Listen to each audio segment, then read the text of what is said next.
Welcome to All About English and Merry Christmas. Dennis Wilborn here, and I'm excited to share with you my brand new feature, Read All About It.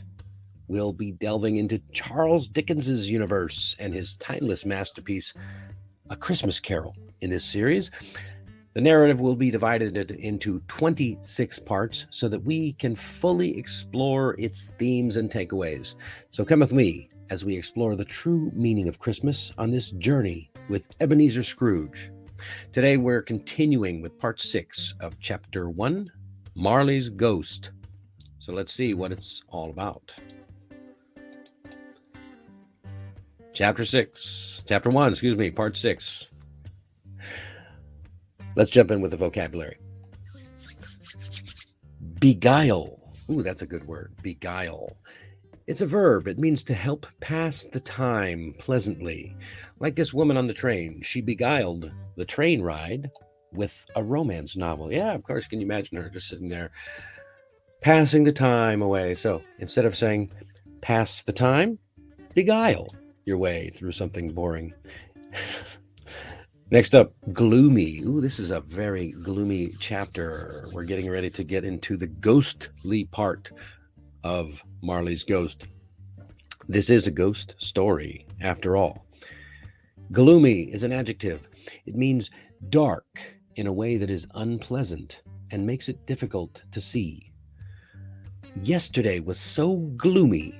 It rained all day. Yeah, do you ever have those days? I heard it's that way in some parts of the world these days, getting really cold in the winter and gloomy, those dark clouds and lots of rain or fog. No fun, although great for telling ghost stories. Next one up, very similar to gloomy, is dreary. Dreary. It's a feeling that makes you feel sad. It's something that makes you feel sad. I'm so tired of listening to his dreary stories. Yeah, nobody likes dreary stories. You can also have, like that rainy day.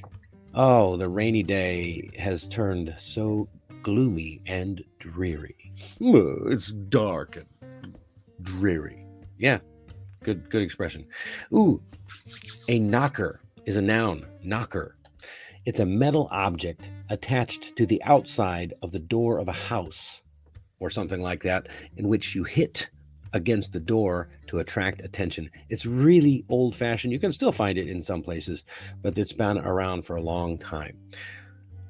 The sample sentence, the knocker on this door is over 200 years old.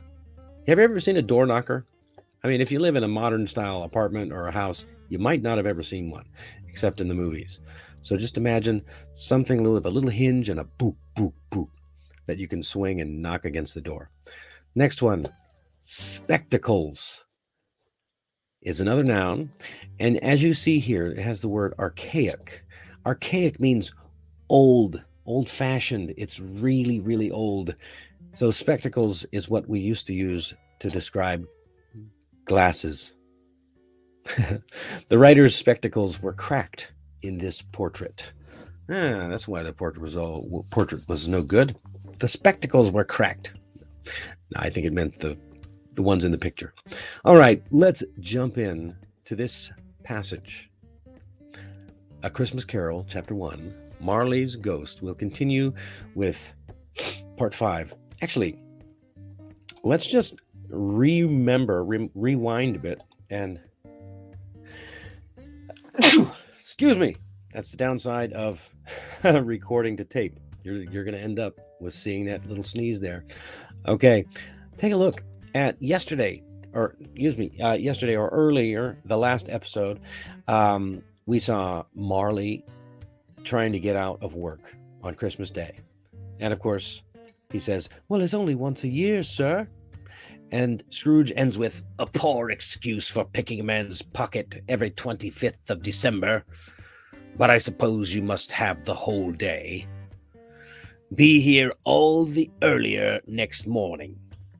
Okay, all the earlier next morning. Doesn't sound that great, does it? So let's pick up where we left off. The clerk promised that he would, and Scrooge walked out with a growl. Scrooge took his melancholy dinner in his usual melancholy tavern, and having read all the newspapers and beguiled the rest of the evening with his banker's book, went home to bed. He lived in chambers which had once belonged to his deceased partner. They were a gloomy suite of rooms. The building was old enough now and dreary enough, for nobody lived in it but Scrooge, the other rooms being all let out as offices. That does sound rather dreary. Scrooge, having his key in the lock of the door, saw in the knocker, without its undergoing any intermediate process of change, not a knocker, but Marley's face. Ooh, Marley's face. Marley's face, with a dismal light about it. It was not angry or ferocious, but it looked at Scrooge as Marley used to look, with ghostly spectacles turned up upon its ghostly forehead. As Scrooge looked fixedly at this phenomenon, it was a knocker again. He said, "Poh, poh," and closed the door with a bang. The sound resounded through the house like thunder. Scrooge was not a man to be frightened by echoes. He fastened the door and walked across the hall and up the stairs, slowly too, trimming his candle as he went. Up Scrooge went, not caring a button for its being dark. It's being very dark. Darkness is cheap, and Scrooge liked it. But before he shut his heavy door, he walked through his rooms to see that all was right. Sitting room, bedroom, lumber room, all as they should be. Nobody under the table, nobody under the sofa, nobody under the bed,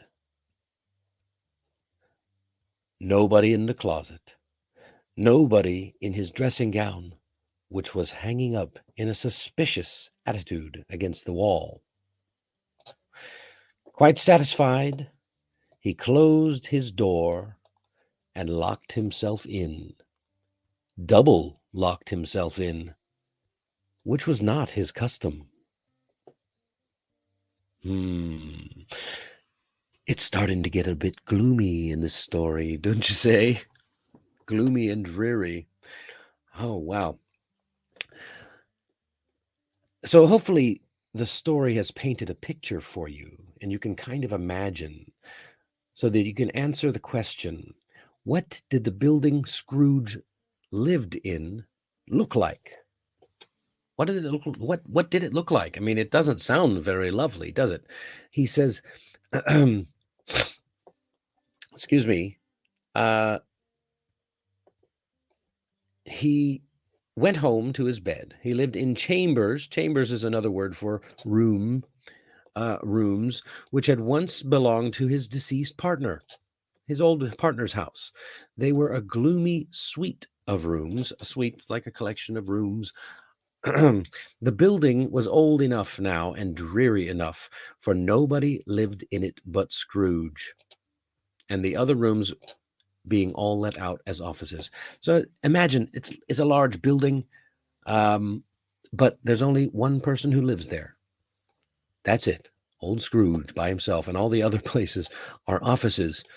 Doesn't sound very bright and sunshiny. Sounds like it could use a woman's touch. So what happened when Scrooge tried to go inside? This was really one of my favorite beginning parts of this ghost story. We get to see the ghosty, the spirits start to come and play in the story. What happens? That's right. He looks and sees the knocker turn into the face of Marley. Without his key was in the door, in the lock, and he saw in the knocker, without its undergoing any intermediate process of change. So there was no change, no like, ooh. No, just he looked in the knocker and boom, there was the face of Marley himself, standing there with his ghostly spectacles and his on top of his ghostly forehead. He wasn't angry or ferocious, just there. Kind of creepy, right? Ooh, kind of, ooh. And how did Marley look at Scrooge? I just answered that question. He looked like he always did, with his spectacles on top of his forehead. And what did Scrooge do before locking his door? Well, I mean, we really don't know if this is his normal routine, but it almost doesn't sound like it. At the beginning, he doesn't care that it's dark. He says not caring a button for its being very dark because darkness is cheap, and Scrooge liked it. Before he shut his heavy door, he walked through his rooms. Remember, this is a suite, so there's several rooms. And of course, he walked up the stairs. And it says here, he walked across the hall and up the stairs, slowly too. Again, it's dark, trimming his candle as he went. Trimming the candle means you're lighting the candle, right? Trimming the candle. So he's lighting the candle as he's walking up the stairs. That doesn't sound like a very safe thing to do where I come from, but maybe he's a little bit ruffled. His feathers are ruffled. He's startled by seeing the face of his partner right after he just spoke of his partner in the last chapter, or in the last part, having died 7 years ago, this very night. Ooh. But before he shut his heavy door, he walked through his rooms. How did he walk through? Sitting room, bedroom, lumber room. What's a lumber room? It's the it's the 19th century. Lumber, that means wood. So they had to have wood to burn in the fire. So there you go, the lumber room. Everything was as it should be. And what was something particularly strange that Scrooge did? Again, we don't really know Scrooge's normal routine, so Dickens has to tell us what is different.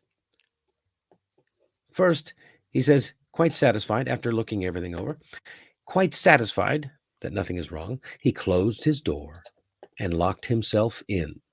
Now, that sounds like the end. It's very simple. But he adds, double locked himself in, which sounds like it's important to remember. He's making the point in this piece, which is not, or which was not, his custom. That's an old-fashioned way of saying it's not something he always did. It was not his custom. He was not accustomed to doing that. He didn't customarily lock his door twice. Okay, so very good job finding that one little bit there. That's something that's particularly strange that Scrooge did. Right. Again, you can find the language practice in the link, along with the true or false and the discussion questions. Feel free to answer any of these in the comments, but let's ask this question. I'm gonna pin this question right here. Why do you think Scrooge was... No, that was too easy.